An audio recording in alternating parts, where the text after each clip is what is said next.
एक कहानी दिल की कलम से। क्या हम स्कूलों में इंसान गढ़ रहे हैं या सिर्फ नंबरों की मशीन?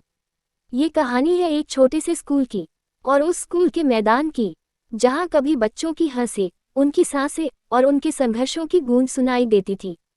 जहाँ बच्चे गिरते थे, उठते थे, हारते थे, लेकिन हर बार खुद को थोड़ा और मजबूत बनाते थे। उसी स्कूल में एक खेल शिक्षक हुआ करता था। वो आम शिक्षक नहीं था। वो जुनून में डूबा एक ऐसा इंसान था जो बच्चों में अपना अतीत, अपने सपने देखा करता था। वह शिक्षक बच्चों को खेलने के लिए सदैव प्रेरित करता था।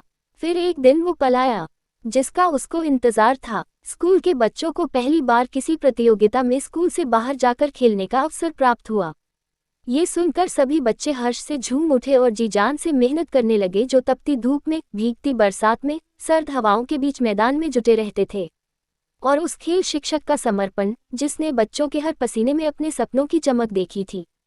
स्कूल के प्राचार्य ने भी शिक्षक को बहुत प्रेरित किया और कहा कि अब रुकना नहीं है, मेहनत को अवसर में बदलना है। इन बच्चों को ऐसा निखारो कि ये जीवन में ऊंचाइयां छुएं और अपने माता पिता का सिर गर्व से ऊंचा कर सकें। शिक्षक की आंखों में नमी थी, क्योंकि यह केवल एक आदेश नहीं था, यह उसका सपना था। उसने न छुट्टियों की परवाह की, न मौसम की। सुबह की ठंडी उससे लेकर शाम की थकान तक हर क्षण बच्चों के साथ बिताया, जैसे कोई मूर्तिकार अपनी मूरत गढ़ रहा हो। लेकिन तभी एक दूसरा चेहरा सामने आया, सिस्टम का, समाज का, और कभी कभी अपने ही साथियों का। वही शिक्षक जो कभी साथ खड़े थे, अब कहने लगे, बच्चे कक्षा में नहीं दिखते, खेल की वजह से पढ़ाई प्रभावित हो रही है। यहाँ तक कि अभिभावकों से भी कहा जाने लगा, आपके बच्चों के अंक इसलिए कम आए हैं क्योंकि वे खेल में ज्यादा समय दे रहे हैं। शिक्षक का मन व्यथित हो उठा। क्या उसकी मेहनत व्यर्थ थी? क्या वाकई बच्चों के भविष्य के साथ कोई खिलवाड़ हो रहा था? उसने आंकड़ों की सच्चाई जाननी चाहिए, और जो सामने आया वह चौंकाने वाला था।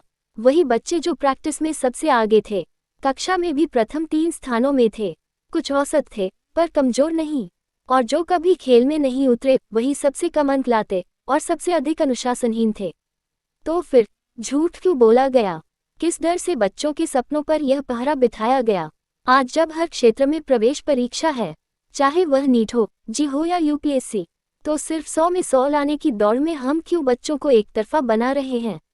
क्या शिक्षा का उद्देश्य सिर्फ रट्टा और रिपोर्ट कार्ड है? क्या हम वाकई बच्चों को गढ़ रहे हैं या सिर्फ एक मशीन बना रहे हैं जो नंबर उगले और आत्मा से खाली हो? बच्चे जो खेलते हैं वही आत्मविश्वास में आगे रहते हैं। उन्हें नेतृत्व आता है, अनुशासन आता है, हार स्वीकारना आता है।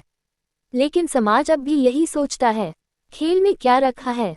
और सबसे पीड़ादायक वो पल था जब कुछ बच्चियां चुपचाप पास आई और बोली, सर अब हम प्रैक्टिस नहीं करेंगे, मम्मी पापा ने मना कर दिया, कहा खेल में समय बर्बाद मत करो। स्कूल के कुछ सर भी कह रहे थे कि हम पढ़ाई से भटक रहे हैं। शिक्षक शांत रहा। शब्द नहीं थे, बस एक गहरी सांस थी, एक टीस थी, क्योंकि उसने उन आंखों में सपना देखा था जो अब डर और असमंजस से बंद हो चुकी थी। अब वो मैदान सुनसान है, गेंदें वहीं पड़ी हैं और सपने अधूरे। और अंत में एक प्रश्न मेरा उन माता पिता से और अलग अलग विषय अध्यापकों से, क्या हम वाकई अपने बच्चों को उनका भविष्य देना चाहते हैं या उन्हें केवल एक अच्छा रिपोर्ट कार्ड? क्या हम स्कूलों में इंसान गढ़ रहे हैं या सिर्फ नंबरों की मशीन? मैं आज भी उसी मैदान के कोने में खड़ा हूँ जहाँ बच्चों की हंसी गूंजा करती थी और अब सन्नाटा है। लेखक अमित शर्मा, दिल की कलम से।